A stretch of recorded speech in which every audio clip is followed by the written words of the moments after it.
Hi everyone, just before we get into this review and the video coming up, please remember if you like what you see to like and subscribe. We're in the process of making Car Mad Dad a 100% non-for-profit charity. Your likes and subscriptions can go a real way to making a real difference in people's lives. So if you like what you see, give me a thumbs up, hit that subscribe button, and I look forward to seeing you soon.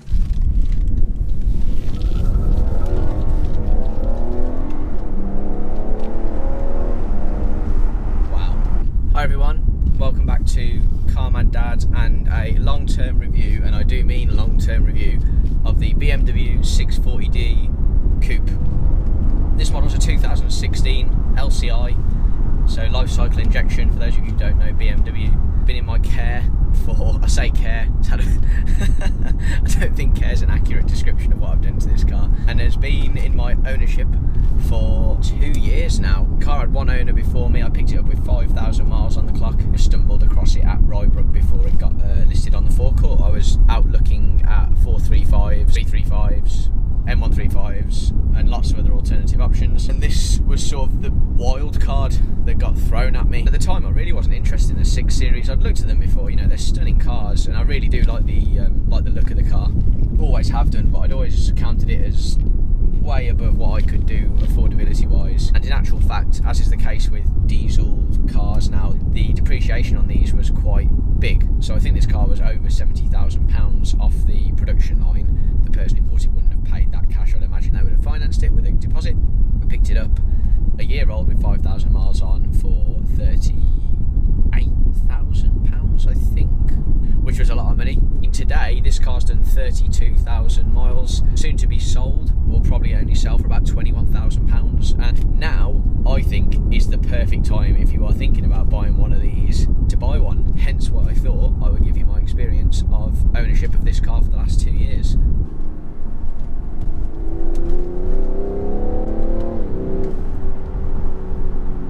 For those of you who know the channel and the social media accounts, you'll be aware that this is my daily workhorse. It covers about 15,000 miles a year, the very odd school run, hundreds of miles into London, down to the south coast, up to the north of Scotland, and everything in between. I do a lot of motorway journeys, and then I've also done a lot of A and B roads, and the car has been, I've got to be honest, utterly faultless. It has taken everything in its stride. No long journey has ever been tiring. The car has taken me everywhere I've asked it to, very, very safely, in a lot of comfort.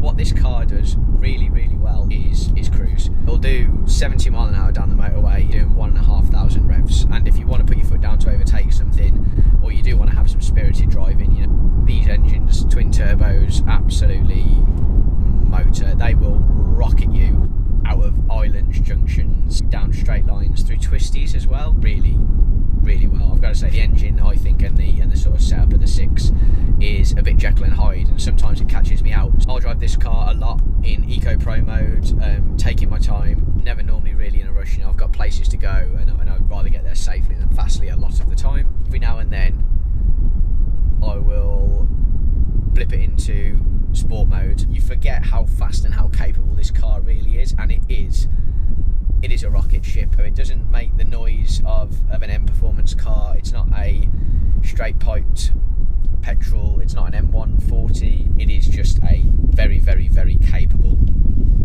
GT car. Oh, just listen to it go. And I think it's important to let you know some of the things that I think, whilst I'm not unhappy with the car, far from it, things that I would want to know about before I purchased it if I rewound the clock. One thing, major oversight on my part, is if you have this car in the coupe variant or 3-door, is that the back seats do not fold down, and whilst the boot is a really, really good size, the back seats won't come down, and that has caused me the odd problem, to say the least. Slight oversight on my part. I'd been in a 4 coupe and the seats folded down, just presumed that the 6 Series would do the exact same thing, and it doesn't. I think that's a bit stingy, to be honest. Everyone talks about the back seats in these cars. If you want this car and you want to be able to use the back seats, buy the GC, buy the Grand Coupe, because the back seats in this car are non-existent. I am 5'9" at a push on my tiptoes, and the seats are so bucketed that there's no way you could fit your legs in there anyway as a grown adult, or not for a very long period of time. So if you need back seats, don't buy the coupe. I don't need the back seats in this car. No one really comes in this car apart from me and a passenger on very rare occasion. subjective point, but I actually prefer the look of the coupe over the Grand Coupe, because it's a little bit lower, a little bit sleeker, looks a little bit more menacing on the road, and it does look menacing. The only other thing, and this car personally, is there's a lot of black gloss on this car. And for those of you who have ever owned a car with black gloss in it, you'll know no sooner that you touch it, it marks. So it looks fantastic clean on the day that you have the car, and then no sooner you use it, you'll mark it, and it'll start to look old really fast. And it looks smart, don't get me wrong. This car happens to have these ceramic dials on, which is a really nice finishing touch, but the black gloss for me is just something I would never ever spec on a car. It's just a huge pain in the arse. Punctual. In summary, back seats are no good for actually folding down and making use of that really big boot. If you have got something long or to sit in, and I wouldn't bother with anything black on the dash, especially some sort of high gloss finish, because pain in the arse.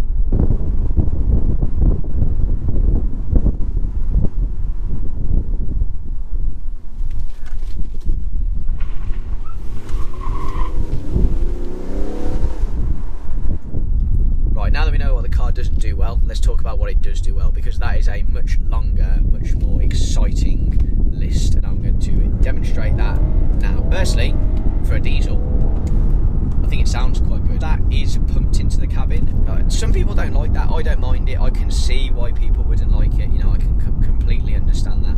I quite like it.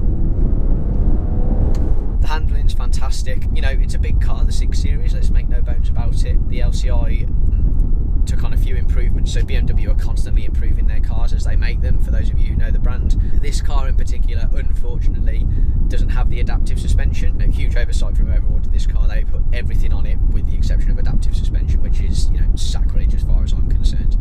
I took this car to Motec Performance. It's on IBAC springs and spacers, so the car sits slightly lower, slightly wider. It's really improved the stance of the car. Subtle changes, very OEM. It hasn't affected or worsened the ride. I don't think I'd have necessarily done it if I had the adaptive suspension. Actually, all the IBACs have done is just make that suspension a bit less thuddy. So I would describe the standard suspension as, you know, quite bum bum bum bum bum bum bum. But actually, the IBACs are a little bit more. They're a little bit more supple. They're a bit more progressive, and that's all I really wanted the car to be. And along with that, aesthetically, it looks fantastic. And what it has done as well is put the car on a slightly more even keel, so as you come out of a roundabout or a bend, the car's already sitting that little bit flatter, and in the right mode at the right time, if you feel inclined to and you are pressing on, you can just squeeze that power on that little bit sooner. You feel confident enough that the car's balanced to push it out of the corner and get that torque and give you that big shove in the back. Or it just gives you that bit more drama. And look at a 4 Series, the numbers are the same. 0 to 60, the numbers are the same. The car's actually lighter. What the 6 gives you on top of sort of all of that performance, which is quite frankly identical, is it gives you it's just a better looking car. Subjective admittedly, is it gives you the same performance as something like a 435. Those things are as quick, they're lighter, they're probably a little bit more supple, to be fair. But what the 6 does, and this is something that, you know, unashamedly I will admit, it just looks that little bit more special. And because it was an expensive car to buy, it's kitted out to the nines. You do get an element of luxury when you buy one of these cars. Logic 7 surround sound, Harman Kardon sound system, which will quite literally blow your ears off. It's fantastic. It's got soft closed doors, it's got a sunroof. Not that the sunroof does a fat amount, I don't know if you can see that, but it literally just latches up, latches down, it won't go back. Car that's on the way to replace this, actually the sunroof goes all the way back, and I am a big fan of a sunroof, admittedly. I've got a heated steering wheel, heated seats, black ceramic dials, adaptive headlights, that's a real big one. When you are in dark, on lanes, you put adaptive headlights on, it will full beam. When a car comes, it blanks that beam out so you're not blinding the other cars. Really good safety feature for me personally. Saves you worrying about if you're blinding someone, lets you concentrate on driving on what can be, you know, if I was on these roads at night, you would really need to concentrate to drive safely.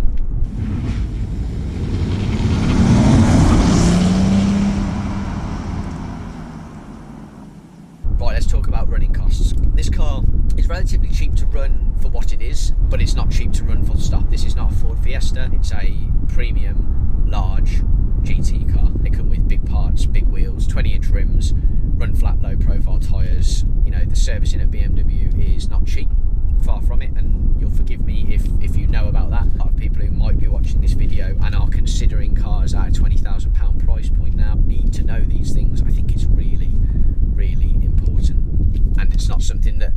really advertises when they're trying to sell you a car. I advise you to do your own research on your insurance. That is obviously subjective to you. Servicing is relatively expensive. This has just had a oil change service that came in at about £600 at BMW. You can get that done cheaper at an independent dealer.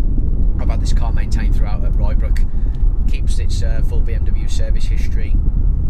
Makes that car that little bit more sellable, which is something I'm obviously looking to do very soon. Tyres, you know, you are looking at £200-250 a corner. You can get it cheaper, but my God, don't. So those of you who understand the value of good rubber or don't, again, I will put a link to a YouTube channel for tyre reviews. That'll show you the difference between a cheap brand and a good brand. And if you are travelling with the most important thing in your life, let's say your body or your family in the car, why on earth you would ever cut costs for cheap rubber in the hope of saving yourself a couple of quid when your braking distance, if you were ever involved in an incident, could be 30-40 metres longer? I have no idea. That's just complete insanity to me. Oh, she's just proving a point.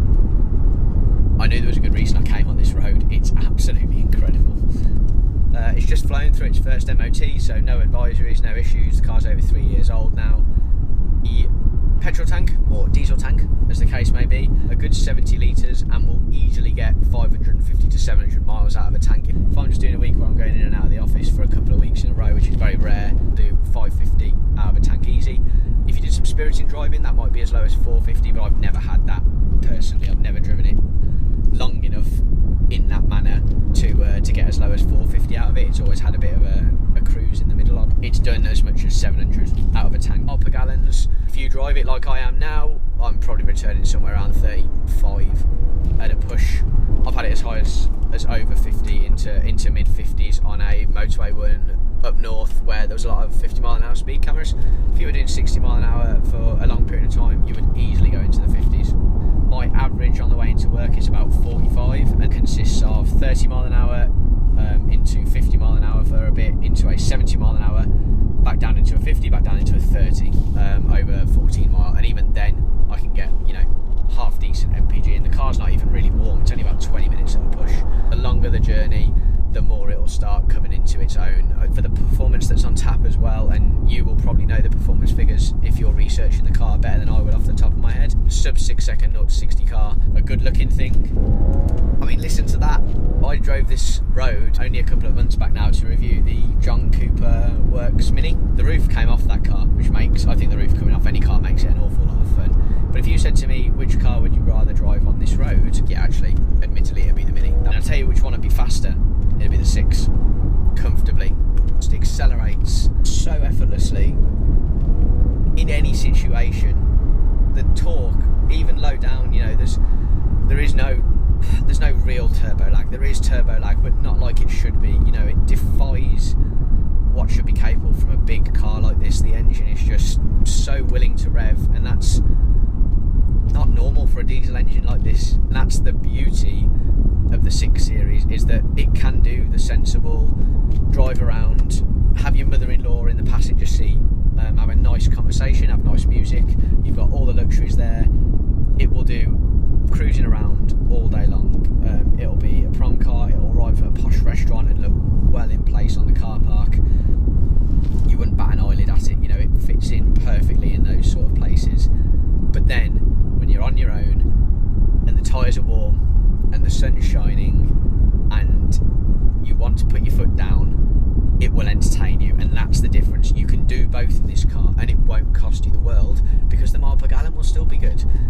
Right, everyone, I hope that's been useful, and I've shed some light on how I've got on with the car. I am saying goodbye to the 6 Series in the coming weeks. I do wonder whether I am